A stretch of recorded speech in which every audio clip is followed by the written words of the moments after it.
पेसा एक ऐसा कानून जो न केवल आदिवासी समाज को अधिकार देता है बल्कि उन्हें आत्मनिर्भरता और स्वाभिमान के रास्ते पर भी ले जाता है। ये कानून ग्राम सभा को रूढ़ि और परंपरा और सांस्कृतिक पहचान के संरक्षण की शक्ति देता है। लेकिन जब संस्कृति पर आधुनिकता का दबाव आता है तो परंपराएं डगमगाने लगती हैं।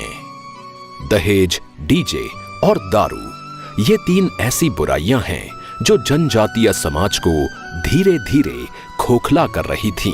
इन्हीं से लड़ने के लिए शुरू हुआ मिशन D3, एक आंदोलन, एक बदलाव। वर्ष 2022, जोबट, अलीराजपुर। सामाजिक कार्यकर्ता नितेश अलावा ने जननायक टंट्या भील की मूर्ति स्थापना के दौरान एक संकल्प लिया, डीजे बंद, दारू बंद, दहेज बंद। यहां से मिशन D3 की औपचारिक शुरुआत हुई।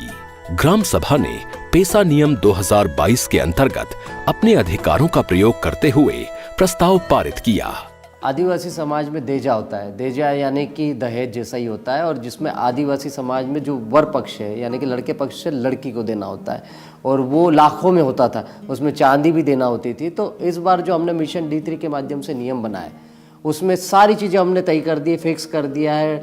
डीजे को प्रतिबंधित किया है कई जगह, और विदेशी शराब पूर्णतः प्रतिबंधित, यहाँ तक कि कोल्ड ड्रिंक भी प्रतिबंधित की है। तो आदिवासी समाज में कई समाज है, उपजातियाँ है, जैसे भील, भिलाला, पटलिया, बारेला। तो यदि भील समाज की बात की जाए तो उसमें बहुत ज़्यादा पैसा था। यदि किसी के घर में 3-3, 4-4, 5-5 लड़के होते हैं तो वो शादी करना से पहले 10 बार सोचते थे, या तो फिर उनको ज़मीन गिरवी रखनी पड़ती थी, खेत बेचना पड़ता था, प्लॉट बेचना पड़ता था, चांदी गिरवी रखनी पड़ती थी। और ऐसी स्थिति में कर्ज लेकर वो बहुए ला पाने में भी सक्षम नहीं हुआ करते थे। लेकिन अब हमारा जो मिशन D3 है ये एक उम्मीद की किरण लेकर आया है, और अब मुझे बड़ी खुशी होती है बोलते हुए कि इस बार की जो शादियां हुई है काफी अच्छे से हुई है। गांव-गांव में जागरूकता फैली। अब तक 79 से अधिक ग्राम सभाएं इस प्रस्ताव को पारित कर चुकी हैं। लोग समझ गए कि ये सिर्फ परंपराओं की रक्षा नहीं बल्कि आर्थिक स्वतंत्रता और सामाजिक शांति की ओर बढ़ता कदम है। अब शादी के निमंत्रण पत्रों में लिखा जाने लगा है, मिशन D3 का पालन किया जाएगा। न कोई डीजे, न दारू और न दहेज।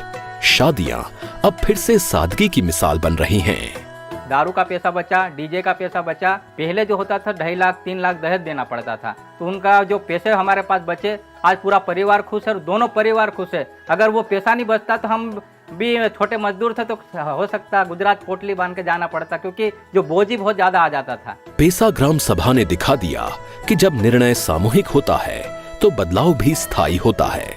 मिशन D3 सिर्फ नियम नहीं, एक सांस्कृतिक पुनर्जागरण है। ये आंदोलन बता रहा है कि पेसा सिर्फ एक कानून नहीं बल्कि जनजातीय समाज का संवैधानिक कवच है। ये कर्ज, पलायन और शोषण से मुक्ति दिलाता है।